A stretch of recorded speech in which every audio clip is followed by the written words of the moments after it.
You see, choose the correct answer and identify simple, compound, complex. మొన్న ఇచ్చిన exercise ఇది మీకు చాలా సులభంగా అర్థం కావడానికి కోసం నేను పద్ధతిగా మార్గం కూడా చెప్పిన. ఇక్కడ in case of working hard you will pass. చూడండి, in case of working hard అనేది అంటే సబ్జెక్ట్ లేదు, ఆబ్జెక్ట్ లేదు, వర్కింగ్ అనేది ఒక వర్క్ ఫామ్ ఉంది, కానీ ఇది మొత్తం ఫ్రేజే. ఇన్ కేస్ ఆఫ్ అనేది ఒక ఫ్రేజు, వర్కింగ్ హార్డ్ అనేది ఇంకో ఫ్రేజ్. యూ విల్ పాస్ అనేది you subject, will helping verb, pass verb. నువ్వు కష్టపడినట్టయితే పాస్ కాగలవు అన్నట్టు. అంటే ఒక్క సబ్జెక్ట్ ఉండి ఒక వర్బ్ ఆబ్జెక్ట్ ఉండి 2-3 ఫ్రేజెస్ ఉన్న సింపులే.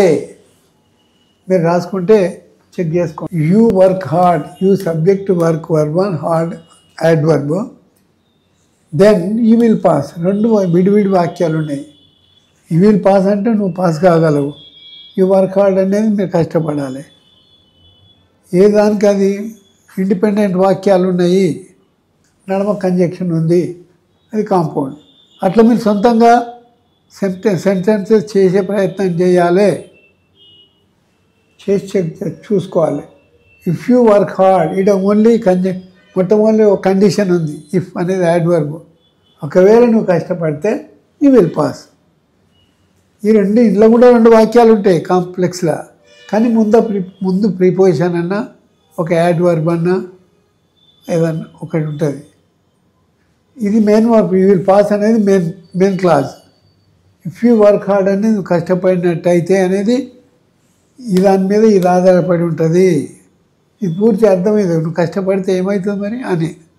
అట్లా చూస్ ద కరెక్ట్ కాంప్లెక్స్ అంటే నేను కాంప్లెక్స్ ఒకటి కాకుండా అన్నీ గుర్తుపట్టేటట్టు నేను చేసిన.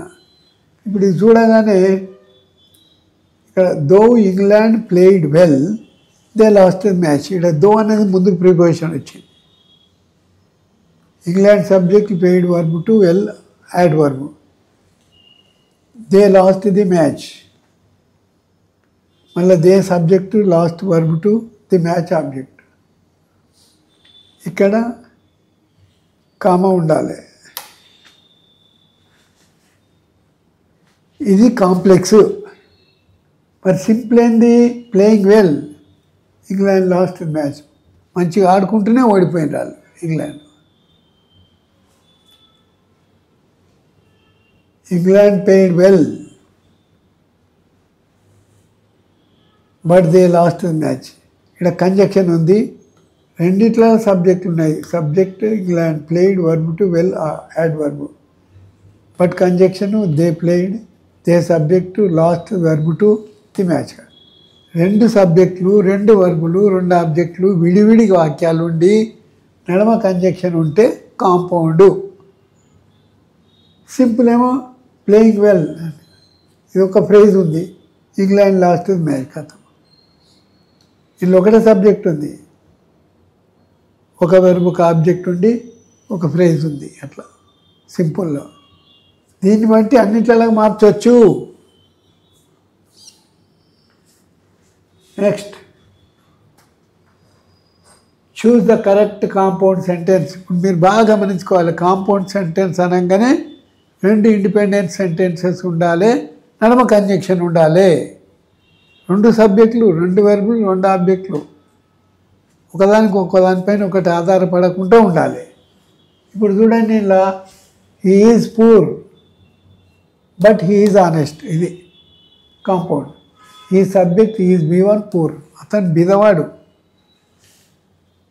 కానీ హీ ఈజ్ ఆనెస్ట్, ఈ సబ్జెక్ట్ ఈజ్, మళ్ళీ రెండోసారి కూడా సబ్జెక్ట్ వచ్చింది, ఈజ్ బి1 ఆనెస్ట్, నమ్మకమైన వాడు. At poor he is honest, బీదవాడైనా అతను నమ్మకస్తు. దీనిలో ఒకటే సబ్జెక్ట్ ఉంది. ఎట్ అనేది ఒక యాడ్వర్బ్, బీదవాడ, పూర్ అనేది ఎడ్జెక్టివ్. పూరెస్ట్ అండి. At poor he is honest, బీదోడైనా అన్నట్టు. ఇలా ఒకటే సబ్జెక్ట్ ఉంది కాబట్టి సింపుల్ ఇది. Though is poor is honest.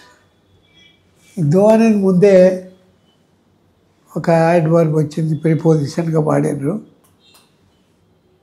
2 సబ్జెక్టులు ఉన్నాయి ఇంట్లో కూడా, కానీ ముందు ప్రిపోజిషన్ బీదవాడు అయినప్పటికీ అన్నట్టు, అతను బీదవాడు అయినప్పటికీ అతను నమ్మకస్తుడు. అట్లా choose the correct simple sentence. చూడగానే మీరు ఇమ్మీడియట్గా గుర్తుపట్ట రావాలి. ఇక సింపుల్లో ఒకటే సబ్జెక్టు, ఒక వర్బ్, ఒక ఆబ్జెక్ట్ ఉంటుంది, 1-2 ఫ్రేజెస్ ఉంటాయి, చూడాలి వెంబడే. ఆన్ సీయింగ్ ద పోలీస్ వాడిని చూస్తూ, the thief ran away simple. ఒకటే thief subject, ran verb two away adverb. On seeing the police అంటే ఆన్ సీయింగ్ ఒక ఫ్రేజ్, ది పోలీస్ ఒక పేజ్. మరి కాంపౌండ్లో ఎవరు చూసిన దొంగ చూసిన పోలీస్ వాడిని. The thief saw the police. The thief subject, saw verb to, the police object. Then ఈ రాన్ అవే కథం. మళ్ళీ ఇంట్లో 2 ఈ subject, ran verb two away object. 2 సబ్జెక్టులు, 2 వర్బులు, 2 ఆబ్జెక్టులు ఉన్నాయి. దెన్ కంజక్షన్ ఉంది, ఇది కాంపౌండు. యాజ్ అనేది ప్రిపోజిషన్ ఉంది. As the thief saw the police, దొంగ పోలీసు కానీ చూడడం, పరిగెత్తడం జరిగింది అన్నమాట. హీ రాన్ అవే కాంప్లెక్స్ అది. ఇది ప్రిపోజిషన్. దీంతో రావాలి వెంబడే. She is not only beautiful but she is also intelligent. ఇక్కడ కంజక్షన్ వచ్చింది, సబ్జెక్ట్ వచ్చింది. Is be form verb, not an adverb only. Beautiful అనేది ఆబ్జెక్ట్. మళ్ళీ షీ సబ్జెక్ట్ వచ్చింది, ఈజ్ B1, ఇంటెలిజెంట్ అనేది ఆబ్జెక్ట్. నడమ కంజక్షన్ వచ్చింది కాబట్టి compound. Being she is beautiful, అందంగా ఉంది ఆమె. She is intelligent complex. ఇలా 2 సబ్జెక్టులు, 2 వరకు 2 ఆబ్జెక్టులు ఉన్నాయి, కానీ ముందు ఒక ప్రిపోజిషన్ ఉంది. అంటే వర్బ్ ప్లస్ ఇంక్ ఫామ్ ఇది వాడింది అన్నమాట. దీన్ని జీర్ అంటారు అన్నమాట. జీరెండ్ అంటారు. అంటే ఇది ఒక యాడ్వర్బ్గా వాడినరు. బిసైడ్స్ బీయింగ్ బ్యూటిఫుల్, అందంగా ఉండడమే కాకుండా అన్నట్టు. బిసైడ్స్ అంటే అది కాకుండా ఇంకోటి ఉంటే. She is intelligent simple. ఎవరు బిసైడ్స్ బీయింగ్ బ్యూటిఫుల్ అంటే సబ్జెక్ట్ లేదు.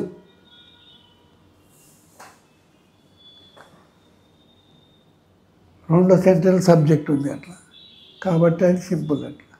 Next corrections. ఇది మీకు ఆల్రెడీ ప్రిపోజిషన్స్ అప్పుడు చెప్పావా.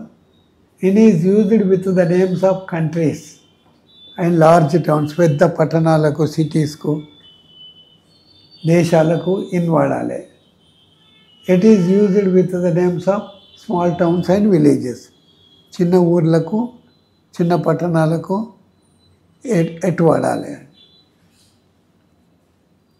ఈ leaves at Narketpally in Nalgonda district. Nalgonda అనేది పెద్ద జిల్లా, 30 మండలాలు ఉంటాయి కాబట్టి ఇన్ వాడారు. నార్కట్పల్లి ఊరు కాబట్టి ఎట్ వాడినట్లు. ఎప్పుడైనా పెద్ద స్థలంలో చిన్న స్థలం ఉంటే పెద్ద స్థలానికి ఇన్ వాడాలి, చిన్న స్థలానికి ఎట్ వాడాలి. Sardar Vallabhbhai Patel was born at Nadiad in Gujarat. Nadiad అనేటువంటి పల్లెలో పుట్టిండు ఆయన, ఊళ్ళో, గుజరాత్లో. ఎట్లయితే Gandhiji was born at Porbandar in Gujarat అండి. ఆయన పోర్బందర్లో పుట్టిండు. పోర్బందర్ అనేది ఒక ఊరు. అట్లా. Next, which is the biggest dam in India? General knowledge questions. You have to search, you have to know. పెద్దవాళ్ళని అడగాలి, లేకపోతే బుక్స్ రెఫర్ చేయాలి, లేకపోతే గూగుల్లో చూస్తే తెలిసిపోతుంది. Which is the biggest dam in India? Who built it? ఎవరు కట్టారు? వెన్? ఎప్పుడు కట్టారు? What the benefits of it? దాని యొక్క వాట్ ఆర్ ది బెనిఫిట్స్ అనాలి, ఆర్ పెట్టాలి. What are the benefits of it? దాని యొక్క లాభాలు ఏమున్నాయి? What was area covered for it? ఎంత ఏరియాను ఆక్రమించుకుందండి? How much water is it preserve? It preserves అనాలి, ఇక్కడ ఎస్ రావాలి. How much land it irrigates? How much electricity it produces? ఎంత భూమిని సాగు చేస్తుంది, ఎంత విద్యుత్ ఉత్పన్నం అవుతుంది. Which is the biggest dam in Telangana state? Telangana స్టేట్లో ఏది పెద్ద డ్యామ్? అంటే ఇప్పుడు ఇంతకుముందు ఆంధ్ర తెలంగాణ రెండు కలిసి ఉన్నప్పుడు ఏర్పడినది. మన పర్సంటేజ్ ప్రకారంగా నీళ్ళు పంచుకుంటున్నారు. ఆంధ్ర ప్రాంతం కొంత, తెలంగాణ ప్రాంతం కొంత ఉన్నదానిలో. Who inaugurated it? ఎవరు దాన్ని ప్రారంభించారు? How much money was expended on it? ఎంత డబ్బు ఖర్చు పెట్టిన దాని మీద? For how many acres of land is being irrigated by it?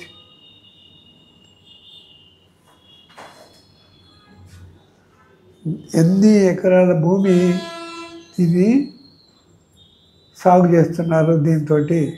How much electricity is being produced by it? Previous lesson I give this exercise. In previous lesson, అంతకుముందు అయినా. Choose the correct spelling. Identify the correct word and right it 5 times with the meaning. Imagination, ఊహ. IMAGINATION. EMA కాదు, IME కూడా కాదు, IMA, imagination. Independence, DNCE కాదు, independence, INDEPEN. ఇక్కడ PAN ఉంది, ఇక్కడ INDEPEN, DENCE. INDENPEN DAN ఉంది. Me is correct. ఇండిపెండెన్స్, స్వాతంత్ర్యం. ఇంటెంపరెన్స్, PAENC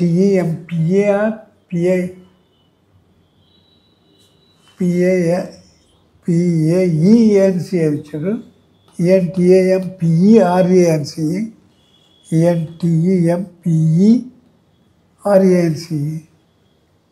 ఇక్కడ E ఇచ్చారు, ఇక్కడ A ఇచ్చారు. This is correct. Intemperance. Kerosene, KEROSE అని.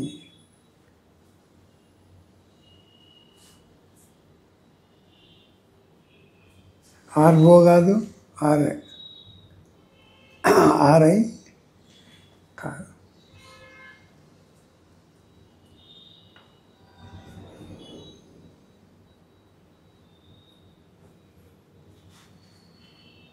KE. laboratory, C correct.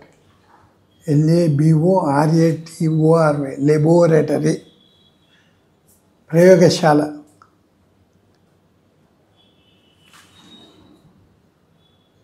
Now you have to do the correct select. You have to select the correct word with spelling. Tomorrow I will give the correct word and you first guess. ఇది correct check చేసుకోండి. Millionaire, miscellaneous, mysterious, negotiate, necessarily. Come on.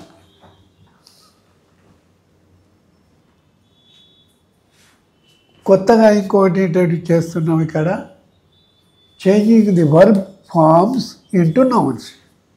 Noun verb ఫామ్గా కూడా వాడతారని చెప్పినాం. ఇప్పుడు ఏఎన్సిఈ ఈఎన్సిఈ చేర్చడం వల్ల జరిగేటివి. Grieve అంటే శోకించు, ఇది వర్బ్. ఇది జిఆర్. గ్రీవెన్సెల్ అని రైల్వే స్టేషన్లో బస్ స్టాండ్లలో రాసి ఉంటుంది. ఏదైనా బ్యాగులు ఇట్లా పోతే పోలీసు వాళ్ళు తీసుకొచ్చా అక్కడ మనం పోయి కంప్లైంట్ చేస్తే వాళ్ళు దానికి సమాధానం ఇస్తుంటారు. టికెట్ పోయినా ఏదైనా ప్రాబ్లం వస్తే అని గ్రీవియన్స్ GRIEBANCE GRIEBE ఉంది కదా, EYANCES శోకము. గ్రీవ్ అంటే శోకించు. గైడ్ అంటే మీకు తెలుసు మార్గం దారి చూపువాడు. GUIDANCE మార్గదర్శనం, గైడెన్స్. అట్టర్ అంటే మాట్లాడు. అట్టరెన్స్ ANC పెట్టింది ఇక్కడ, ఉచ్చారణ. ప్రొనౌన్సియేషన్ అన్న అంతే, ఉచ్చారణని. అక్కర్ అంటే సంభవించు. The accident occurred at cross road అంటారు. అక్కరెన్స్ సంఘటన, సంఘటనట. అడ్మిట్ ప్రవేశం, అడ్మిటెన్స్. ఈ టీ డబల్ రాసి ANC చేస్తారు. ప్రవేశం. ప్రెఫర్ ప్రాముఖ్యత, ప్రెఫరెన్స్ ప్రాముఖ్యం. డిఫర్ విభేదించు, డిఫరెన్స్ DEFFER EANC అన్నాడు. విభేదము, ఇది తప్పు పట్టిన విచ్ఛేదం అని కొట్టినాం. ఇంటర్ఫియర్ మధ్యలో తలదూర్చు. Interference INTERFERENC. ఓవర్ అనే పదాన్ని ఉపయోగించి మనం ఆల్రెడీ ఒక 5-6 చేసినాం. ఇక్కడ చూడండి, ఓవర్కమ్ అంటే అధిగమించు.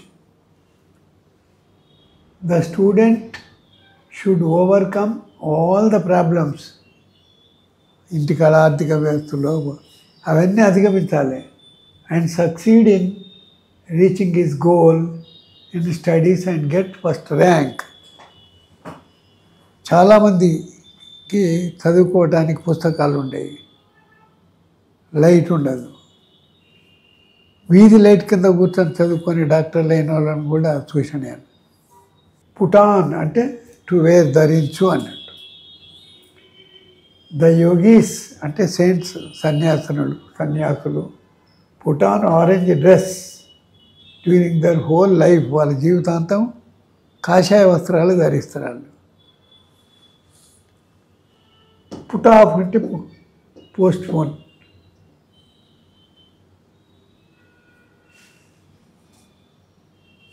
వాయిదా వేయడం అన్నమాట. We should not put off regular work. దినచర్యను ఎప్పుడు కూడా అది చేద్దాం రేపు చేద్దాంలే అని